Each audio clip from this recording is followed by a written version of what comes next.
Welcome to episode 84 of the ABC GCI Coffee Break podcast. My name is Allison Jackson, joined each week by Mike Maloney and usually Kayla Rodriguez Santiago, but we'll see her next week. Mike, before we get into the episode, tell us a little bit about our presenting partner, HazTech, and then our lightning round sponsor, Gould Construction Institute. Never heard of them. This month's, and actually the next 2 months, presenting sponsor is going to be HazTech. They are the safety management. They're a national safety management company. They've been around for 25 years, and they've been partnering with clients to solve their safety challenges and support their sites. They are the largest and most diverse team of full-time safety experts in North America. Their mission is to enrich the health, safety, and well-being of our employees, our customers, and our communities. We're happy to have HazTech be part of the presenting sponsor team here.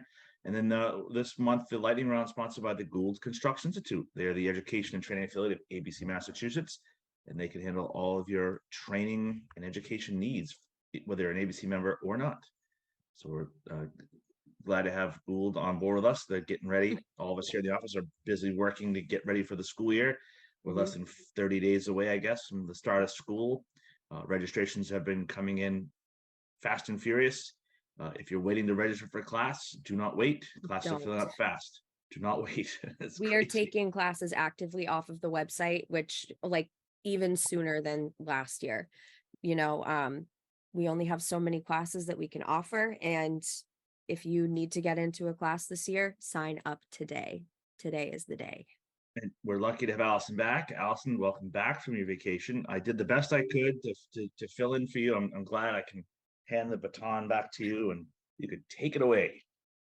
Yep, it's definitely good to be back. I will miss Greece, but I will certainly be back to Greece probably in the next 2-3 years anyways. So lots happened, I'm sure, when I was gone. The government announced that aliens are real, lots of things. So over the coming weeks, we will definitely be unpacking that and lots of other topics, like my top 5, gyros or food that I ate in Greece, and I can provide pictures as well for the Instagram. So just be sure to follow us at ABCGCI Coffee Break on Instagram. And with that, let's get into the episode. Who do we have on this week? This week, we've got our friend Martin King. He is the man behind SkilledTradesRescue.com. He is a skilled trades advocate, someone that believes in the trades. Let's hear from him. Welcome to the podcast, my friend Martin King from Skilled Trades Rescue. Martin, welcome to the podcast. Good morning or good day, sir. Yeah, and it's funny, we record at East Coast time, but you are on the West Coast Oregon, time. So, yep. so what's the weather like out there today? You know what? It is beautiful outside. Really? It's really nice. It's real interesting here in Oregon because I originally transplanted from California, and it's just different here when it comes to people's attitudes towards the weather. During the winter, everybody complains that it's raining, and then during the summertime, everybody complains it's just too hot. Yep. Well, here in Massachusetts, we've had the month of July was all rain pretty much, and we didn't get much heat. And when it was hot as blazes. Yeah. And then it would rain for like 5 days in a row. So my grass is totally green, right? And, right. But I haven't had much time to sit in the sun and relax and stuff like that. But for those that don't know who Martin King is, Martin, why don't you tell us a bit about yourself and all the great stuff you're doing on the West Coast for the trades? Yeah. Well, I'm the proprietor of SkilledTradeRescue.com. And I've tried my best to walk the walk. I started out as a contractor. I went to trade school right out of high school. I fell into the trades literally because I had dyslexia when I was a kid. Didn't really know that at the time, but I really struggled with the book part of learning. So I decided that I was going to go to trade school, and it was an interesting juncture in my life when I was in my high school auto shop class. I'll date myself here, when they used to have auto shop classes in high schools. And this sales guy comes in from a tech school, Universal Technical Institute, down in Phoenix. And he went on and on talking about, the automotive diesel marine course. And at the very end, he had this little 5-minute little blurb about, oh, by the way, we also have an HVAC school. And I'm like, wow, that sounds interesting. What's that? And so anyway, one thing led to another, and next thing I knew, that guy was at my house. We signed the papers, and I spent the $3,000 it cost me to go to a 1 year, I think it was 3 or 5, I can't remember, but it was a 1 year course down in Phoenix. And it was probably one of the best decisions of my life. So after that, I went to work as a union journeyman or union apprentice, then I turned out journeyman. And then I decided that I was going to start my own contracting company. I had one truck, and I was out doing residential work. That grew into quite a large commercial industrial HVAC company. And then back in the late 90s, I literally once again fell into process chiller manufacturing, and I started in refrigeration equipment manufacturing. So I've been the whole gamut. And during that whole process, I went back to school and I learned engineering. So it was, it's been quite a ride. Retired in 2020, whatever the heck that means.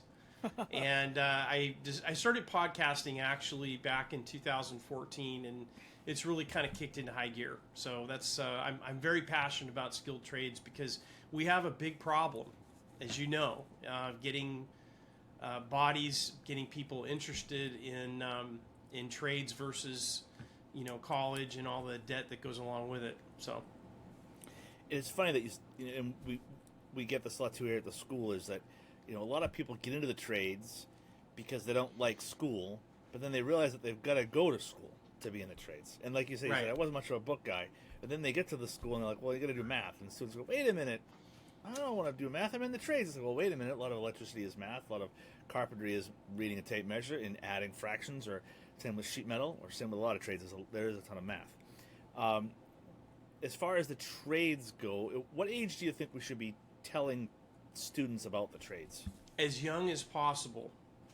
I mean, the problem is, and this is a long discussion, Mike, but the problem is, or the challenge that skilled trades has in America, is the narrative. Mike Rowe talks about this all the time. Andy Brown talks about it all the time on LinkedIn, that the narrative about skilled trades, it's dirty.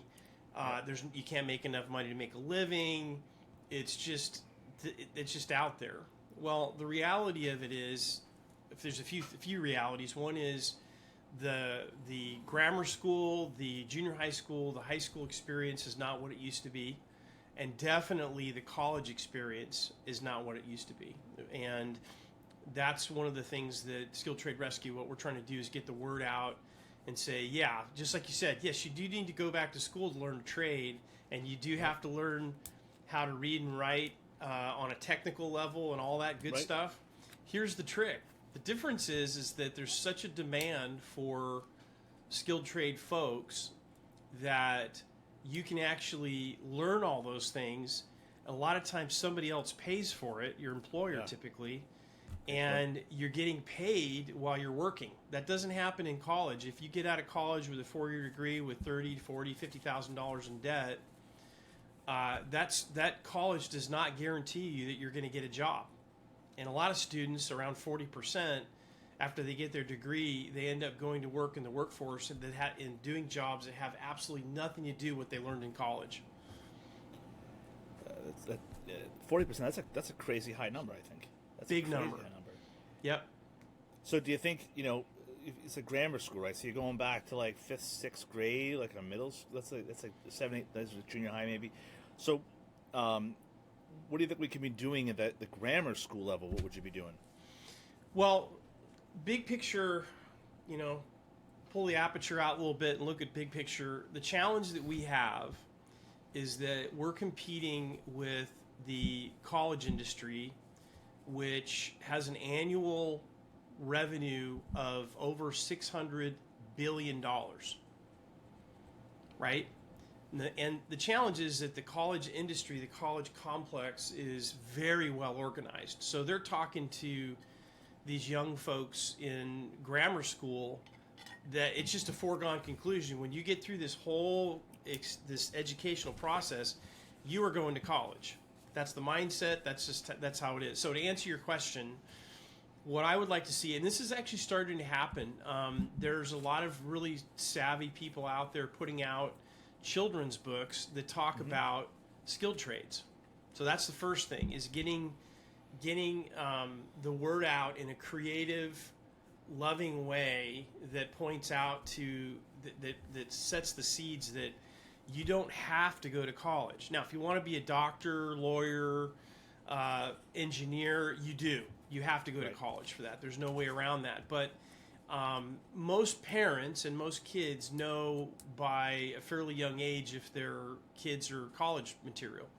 And so to get the word out in grammar school, getting the word out definitely by junior high school, and definitely once the young folks get into the high schools, there needs to be a counter message that college is not your only option. And like we talked when we first got on, before we hit record here, was, I was one of those people, right? I was one of those people that mom and dad said, my dad was an electrician. Mom said, "You're not going to do that. It's too dirty. You're not using your mind as we want you to go to college." So we did everything in high school to go to college. And then when I got into college, it wasn't what I thought it was going to be, right? So I ended up not pursuing that anymore. Like I said, 40% is a crazy high number. But I, being around that trade, in my house, you think the light would have flicked on much younger and said, stick with it. But as far as what Skilled Trades Rescue is doing, what are some of the things you're doing to help to get people in the trades? Well, what we're doing right now is we're really zeroing in on the data that's out there. So I've been posting a lot on the podcast. We have a whole series actually right now called The College Scam. We're doing a book review of a book by a guy named Charlie Kirk. He's with Turning Point USA, conservative group. He's the founder of Turning Point. You see him on Fox News. Candace Owens, she's also part of that whole process. Anyway, they're very active on college campuses, and I'm reviewing the book with an educator friend of mine. We have a whole series that's talking about what's going on in the colleges. So that's one of the things we're doing. The other thing that I'm focusing on is wage data. The challenge right now is that the number one source for wage data, specifically for skilled trades, it's the place is the Bureau of Labor Statistics, the BLS.gov. That is it's a department of the Department of Labor. And what a lot of people don't know is the data that comes out of BLS is a result of most of their data is collected by mail-in. So they send out hundreds of thousands of these questionnaires to U.S. businesses.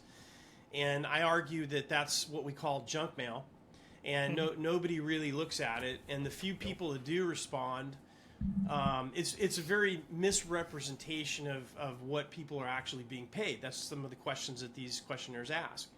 Well, what happens is the BLS, if they don't get enough per capita data back, and most of the time they don't, they have to extrapolate, and that's where the problem is. So if you look up nationally, and don't quote me on this, I haven't checked the stats lately. The latest data was from 2021. So in other words, the data's old anyway, right out of the gate. Wow. And BLS says if you want to find out what a journeyman HVAC technician makes, it's going to say that the national average is going to be somewhere in the $28, $29 an hour range. All right. Well, that's a bunch of BS. I mean, you open a phone book in any major market and you ask a business owner how much they're paying. They're starting guys and women now, fortunately, at $20+ per hour. So we're finding that the data that the BLS is putting out is anywhere between 30 and 60% low, right? Now, here's the result of that. The result of that, I talked earlier about the narrative. The narrative is you can't make enough money in skilled trades to make a living. That's the narrative that's out there. We all know it's not true, but that's what's being floated. So Sally or Johnny, they're at the kitchen table, if anybody does that anymore, and they're having a conversation. They're in maybe their sophomore, junior year, and when those conversations first start about, well, son, daughter, what are you going to do for the rest of your life? Right? those conversations still happen. So the parents go, I don't know, let's go on the internet and see, what skilled trades are about. Maybe Sally or Johnny wants to be a plumber like Uncle Bill. Uncle Bill has a nice house and drives a nice car. Why can't I do that? He even offered to hire me, right? So you go online and you look and say, oh, and most of that data, again, probably comes from the BLS. Is, well, the most you can make is $30 an hour as a plumber in Boston, right? Well, where's that conversation going? And then what happens is they say, well, let's get another data point. Let's talk to the people at the high school. Let's talk to the guidance counselor and find out. Well, what data do they pull up? Here's some information on this nice glossy brochure that shows that if you do go to work as a plumber, you can only make $30 per hour, and you're going to struggle unless you go to college. And interestingly enough, a lot of that material is provided by the college machine in roundabout ways. So it's just we're losing the battle, and what we have to do is we have to get organized. If you look at market cap, all the businesses that require skilled trade people, it's in the trillions, right? If we could just get organized, we could possibly have a way in and get in front of the right people. Now, to close that whole subject up, what I'm doing right now is we have a national survey that we're running on skilledtraderescue.com, and we're collecting data. And once we get to critical mass, which is going to be about 10,000 people that work in skilled trades that have went on and taken our survey, it takes about 3 minutes, no cost. We're only using the data for one reason, and that's to get in front of Congress eventually. Hopefully Mike Rowe, I can get him signed up for this. And we're going to go in and see if we can make some changes at the BLS, which would be a huge step forward if we can get the wage rates being started to being quoted fairly and correctly, or closer to fair and correctly. Do you think the unions have anything to do with that? I think they need union, non-union, doesn't matter, Mike. They need people just like everybody else. Right. I mean, it doesn't matter. This is way past, I think this is way past politics now. I think post-COVID, if anything good came out of COVID, and I hate even using those two words in the same sentence, but if anything good came out of COVID is parents, for the first time probably ever, they got a chance to see that, what's happening in the public schools is not what they expected. That's the first thing. And the second thing is a lot of the people that are, older, let's say 50s, 60s, that were still working in the trades, they hopped out. They already made their millions, right? They made a lot of money in the trades. They're out.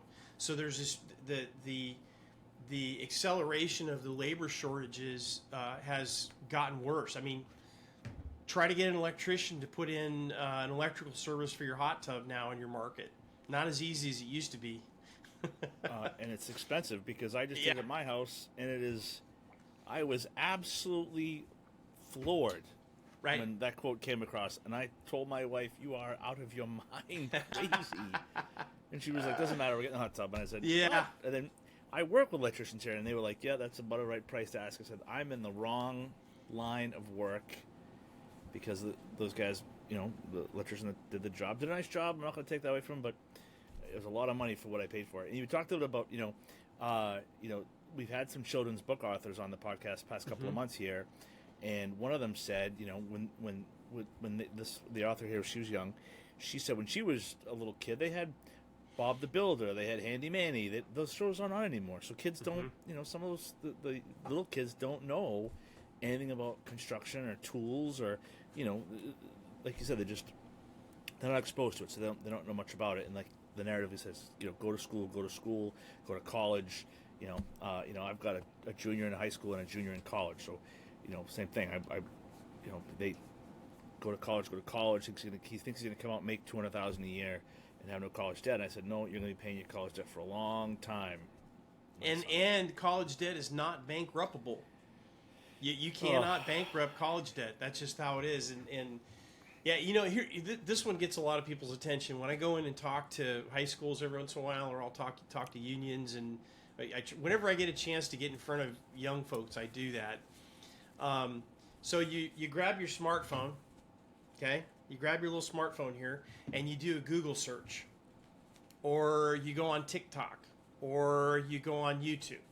Yep. You put in a request. I want to see the ABC podcast that Mike did on Friday. So you do your little search, pops up, you do your thing. So all this stuff we do by muscle memory now. And the younger generation, they don't even think about it. It's just been part of their life. I mean, that's just how it is.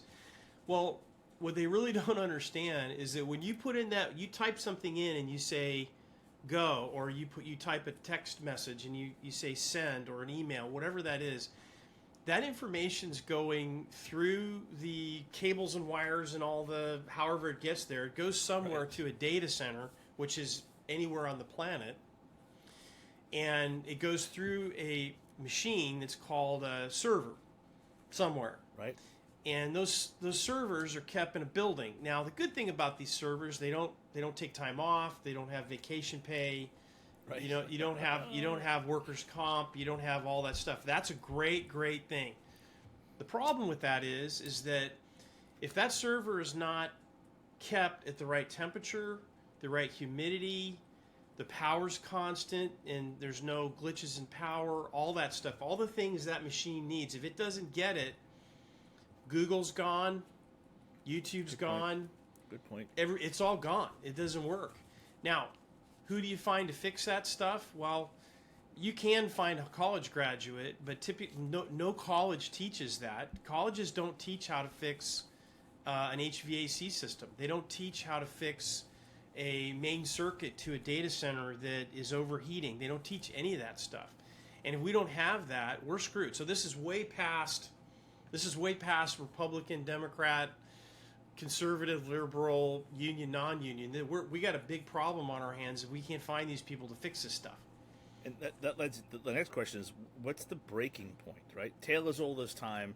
There's never enough people. Doesn't matter if you're a sheet metal guy, an electrician, a plumber. No one can find, on the retail side, can't find employees. You know, my wife's a nurse, can't find nurses. What's the breaking point?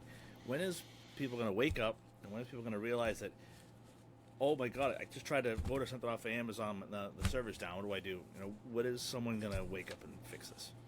Well, what it'll take, unfortunately, is it's going, and you're starting to see this now, although it's never reported on the news. Okay, you're never going to have this reported, but I'll give you an example. The other day, we use a service to post all of our podcast episodes. We don't manually post each one. It's on a scheduler and all that kind of stuff.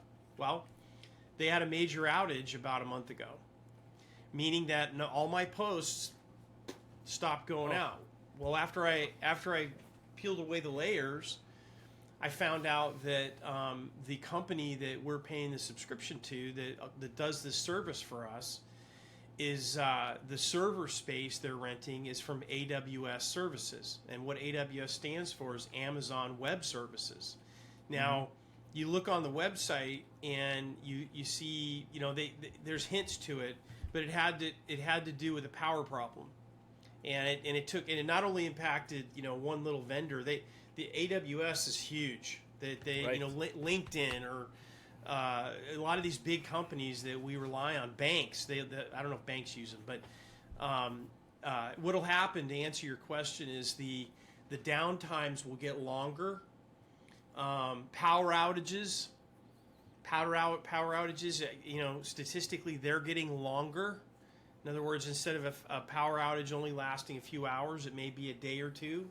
Now, some of that could be supply chain issues. You mentioned your wife is a nurse. That surgery that you needed to have in May, you can't have until June or July because there's not enough people to help. You'll see things getting longer and longer. When people get to that point, I don't know. People will say, enough's enough. Right. I think you're right. All right, so we're lucky to talk to Martin King today. Martin, if they want to get a hold of you or wanted to see what they can do to help, because I call you kind of the skilled trades warrior, you're down there on the ground doing what you can to help the trades. What's the best way to get a hold of you? I'm on LinkedIn. Just look up Martin King, skilltraderescue.com. Email mking@skilltraderescue.com. I'm all over social media. And if there's an opportunity to go out there and speak to people that are considering skilled trades, I'd love to get in front of them. Love it, and we appreciate all you're doing out there to help the trades. Because everybody knows the trades need as much help as they can get, and with so many people retiring and kind of aging out of the program, we need as many people as we can. But now comes everybody's favorite part of the podcast. It's going to be the lightning round. We'll ask rapid fire questions. The first one's going to be, you have to sing karaoke. What song do you pick? All my rowdy friends. All right, friends. What is your favorite item that you've purchased this year? Favorite item new pickleball paddle. I play pickleball. What would be the most surprising scientific discovery imaginable? A therapy to cure cancer that doesn't hurt you. What would the title of your autobiography be? Ooh, that's a tough one, Mike. Yep. Title We asked the hard-hitting questions Wow. on the Coffee Break podcast. He made a difference. What fictional world or place would you like to visit? Fictional being make-believe. Make believe. Oh gosh, let me think. Star Trek, sci-fi ship captain. What would your superpower Starship be and why? Superpower be and why?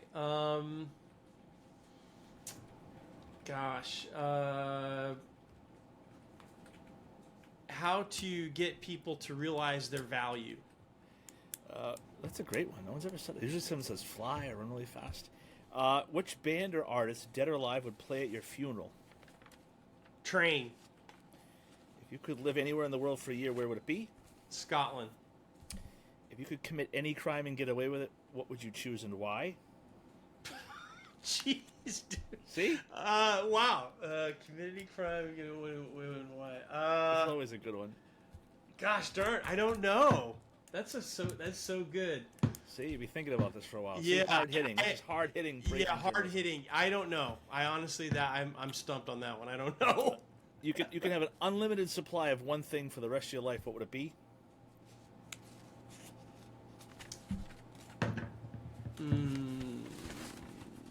Self-confidence.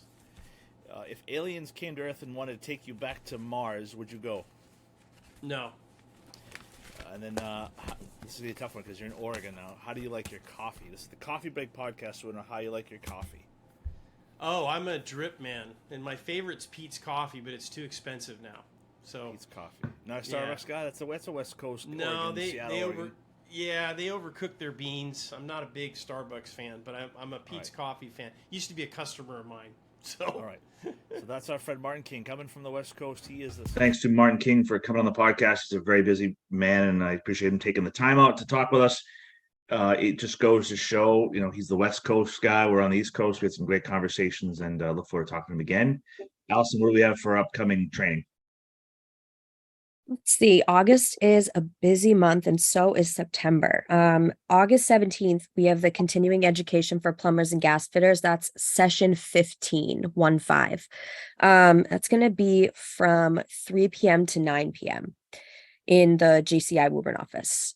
And then we have first aid CPR on August 24th, again at the ABC GCI Woburn office. That's going to be from 5 p.m. to 9 p.m.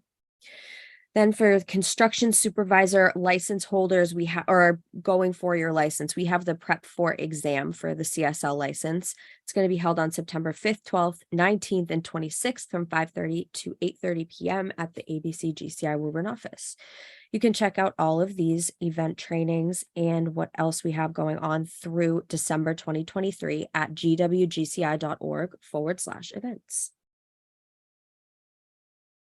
All right, now the news. This week's weekly update is sponsored by Kenny and Sam's and Patriot Benefit Services. This weekly update goes out every week. Charlie Chipio sends it from communications@abcma.org.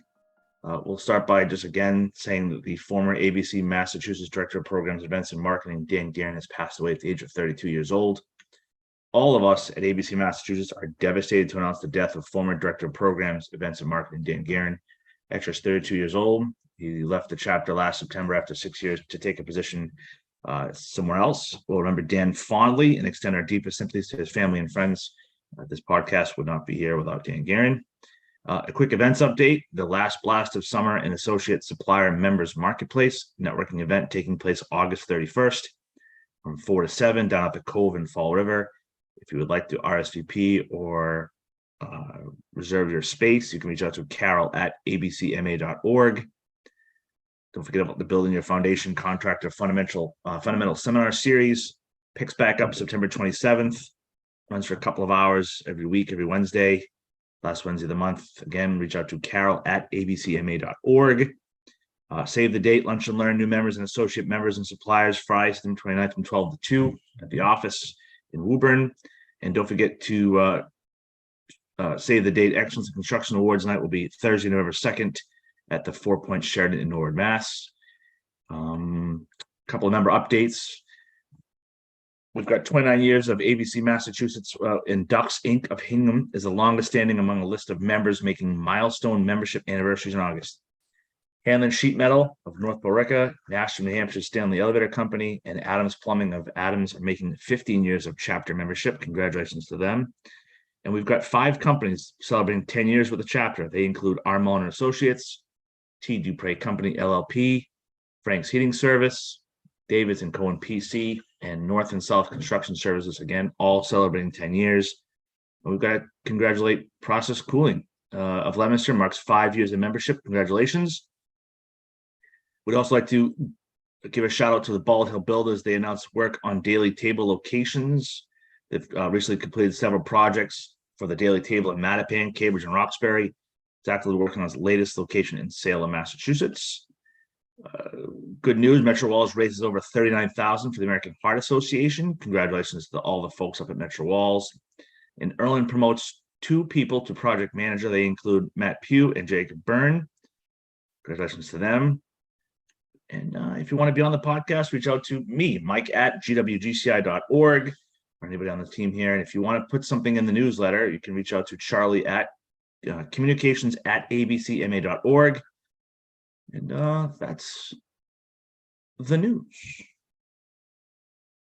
With that being said, take it away, Allison.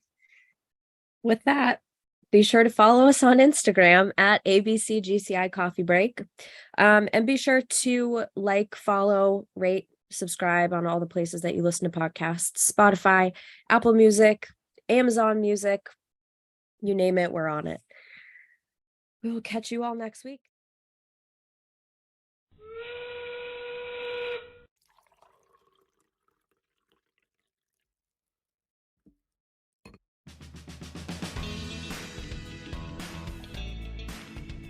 Hi, everybody. Welcome to the ABC Coffee Break podcast, brought to you by the Associated Builders and Contractors and the Gould Construction Institute. My name is Mike Maloney. I'm the Instructor Liaison Director with GCI, and I'm here with... Hello, everyone. My name is Allison Jackson. I'm the Marketing and Communications Coordinator for Gould Construction Institute. And I am Dan Guerin, the Director of Programs, Events, and Marketing with Associated Builders and Contractors, Massachusetts Chapter. Thank you, everybody, for joining us here on our very first episode. So ABC and GCI are launching this new Coffee Break podcast hosted by the 3 of us. It's going to focus on construction industry trends, news from ABC and GCI, and upcoming programs, events, and training offerings. The 3 of us hopefully will be frequently joined by some of our members as guests that will both be within the ABC world and outside industry professionals. New episodes are going to be released every Thursday, so we hope that you'll be able to join us each week. The ABC Coffee Break podcast is for the members, by the members. And if you have any questions about participating in the podcast, you can reach out to Dan. Yeah, so anybody who's interested in sponsoring or participating as a guest, feel free to shoot me a message, dan at abcma.org. All right, so at this time, we're going to be joined by our very first guest here on the podcast, Diane Craven, Education Director with the Gould Construction Institute. Diane, welcome. Thanks, Dan. Thanks for back off that, Dan. Gould Construction Institute. We are the affiliate training school for ABCMA. We train all of or most of ABC Mass's members in all of the trade classes that we offer on weekday evenings. We also offer training courses on weekdays, weeknights, and weekends. And I'll talk a little bit about some of those upcoming trainings in a little bit. And if you ever have any questions, you can reach out to me at allison@gwgci.org. That's Allison, ALLISON, at gwgci.org. It's also a good idea to mention that the Gould Construction Institute is always looking for licensed trade people to teach the classes. If you know anybody that would be interested in being a teacher, giving back to the skilled trades, please reach out to me. My email address is Mike, MIKE, at gwgci.org. Yeah, and speaking of instructors, Mike, I think I should mention the upcoming training courses that we have coming up for GCI at our Woburn location. We do have a Hotworks safety certification coming up on December 7th from 4 to 7 p.m. That's going to be at the GCI Woburn office. And for our pipe fitters out there getting ready to take your exam, we have a pipe fitter prep for exam coming up. That'll be on December 11th and 18th, also at our GCI Woburn office. And also for the sheet metal workers that are out there ready to take their journeyman exam, we have the sheet metal prep for exam coming up on December 18th. That's from 8 a.m. to 12 p.m. And then, Mike, I don't know if you want to talk a little bit about the instructor certification training. Yeah, sure. So if you're out there and you're interested in becoming a teacher and you have no experience as a teacher, we are offering an instructor certification training class December 13th, 14th, and 15th. This will be a virtual class. You can attend from the comfort of your own home from 9 a.m. to 3:30 p.m. And this 20-hour class will help you get your NCCER instructor certification. Should be a good time. I'm teaching this class. Okay, and that will wrap it up for the episode 1 of the ABC and GCI Coffee Break podcast. We want to take a quick second to thank Diane Craven of the Gould Construction Institute for joining us this week. Great interview talking about the Craft Championship. And be sure to tune in next week when we have Venus Williams, ABC's membership director, on to chat about the membership drive and how that turned out. And we're going to have Steve Sullivan here, the Director of Workforce Development for ABC Mass. That's about it. Wrapping it up. Episode 1. Thanks for joining. Talk to you later.